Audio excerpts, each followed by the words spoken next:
and upliftment and improvement of the well-being of the people of Trinidad and Tobago.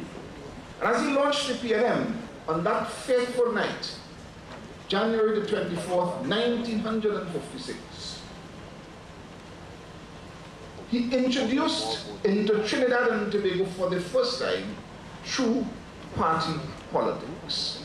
It is not to say that political parties had not existed before they had. We moved to adult suffrage in the year 1946, 10 years earlier.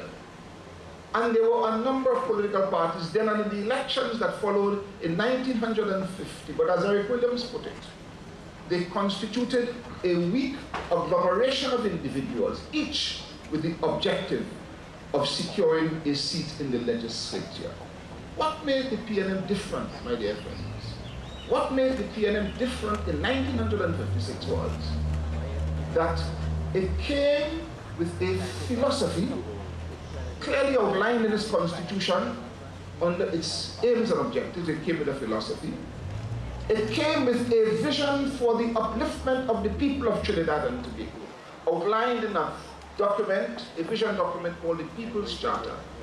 And it came with a program designed to implement that vision.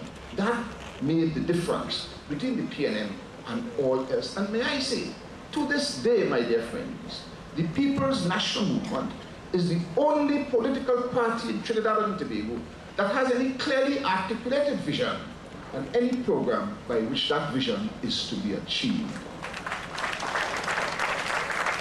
We talk with great pride of Vision 2020, our desire to transform Trinidad and Tobago into a developed country on or before the year 2020. And now, in the year 2010, just about at the halfway mark, we reached the point where we're going to have to report to the national community on where we have reached, seeking to achieve that vision. But that is another matter. On that fateful night, January the 24th, 1956, as Eric Williams launched the party, a party that was formed only 9 days earlier on the 15th of January, when the PNM met in its first annual convention. They opened a register in Woodford Square, and anybody who shared the aims and objectives of the PNM, anybody who subscribed to the philosophy of the PNM was eligible to be a member of the People's National Movement. And as they opened that register, Eric Williams announced that the first 200 members to sign up will be given the status of foundation members of the PNM. Well, the thing was oversubscribed. It was oversubscribed, my dear friends. And the question and the title foundation member became so competitive, so contentious, that shortly thereafter, the General Council of the PNM took a decision that they will extend it from 200 to 500. And so 500, the first 500 members of the PNM have been accorded the status of foundation member. If you keep a check on the number of people who tell you that they are foundation members of the PNM, I'm sure you'll cross 1,000 and plus. But all it says to you is how proud people are. How proud people are to be able to say that I have been associated with the PNM from its inception. And with respect, my dear friends, I don't know who else in the audience is in a position to say so, but proudly I can tell you, I am in a position to say just that. From the very inception, I have been associated with the People's National Movement.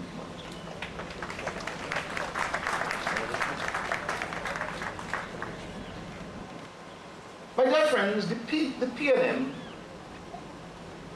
over its 54-year history, has been accused of all kinds of things. Everybody, all of those opposed to us, seeking to displace us, have leveled all kinds of allegations at us. The principal one being that the party is a closed party, that it conducts its business under a cloud of secrecy, that it is not open and democratic as a consequence, and all kinds of other allegations, none of which have any basis in fact, have been leveled at the PNM. close party. But the one thing that nobody could question is the fact that we are the only political party that have lasted for 54 years.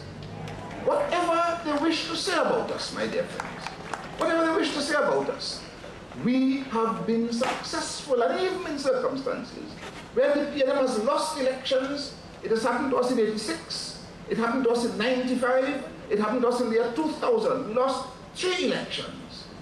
We always knew, ladies and gentlemen, that notwithstanding those developments, that the people of Trinidad and Tobago, it wouldn't take long for them to reimpose their confidence in us, especially in the face of what they will have to face in circumstances where the PNM is not in government, what they will have to face.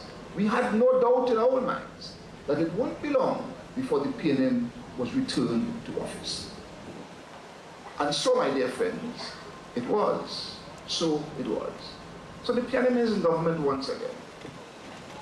And those who say that the PNM has been closed, those who say that the PNM conducts its business in secrecy, it is not an open party, have always, in seeking to gain the confidence of the people, to go a route different from the route the PNM went. Different from the route the PNM went. The NAR, first one, closed government and civil. And their platform was a platform of open government, you remember it? Their platform was a platform of open government. And it took them to a point where a sitting chairman of the NAR had this to say about the approach. He said, and I quote, my dear friends, "I am tired of the tail wagging the dog in this party, and I am not prepared to preside over disrespect for authority and wanton indiscipline in the name of open government." Those were his words. Open government in the NAR, my dear friends, led, in the view of its party chairman of the day, to disrespect for authority and wanton indiscipline. That's what it led to in the NAR. But the NAR is not the only political party that have come against the PNM. Political party today in opposition, also seeking to go a different route from the route the PNM has taken. We say, for example, that our party is structured on the basis of a delegate system. That's the way we structure our party, a delegate system. When we go to a convention, therefore, the delegates are the ones who vote. The delegates vote. But the main political party opposed to us today, in seeking to condemn the PNM, and in seeking to condemn the PNM's approach to political organization, have taken the point of view that that is an undemocratic approach. The democratic approach, as they saw it, was the approach of one man, one vote. That's the democratic approach. The fact, my dear friends, that so many other political parties in countries that are far more developed than ours, who have gone through the entire gamut of political experimentation and have arrived at the conclusion that the best way to organize a political party is not one man, one vote, but on the delegate system.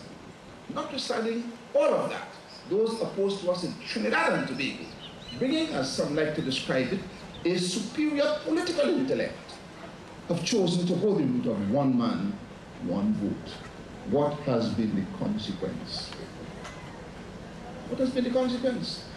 We don't interfere in the affairs of other political parties. We don't do that.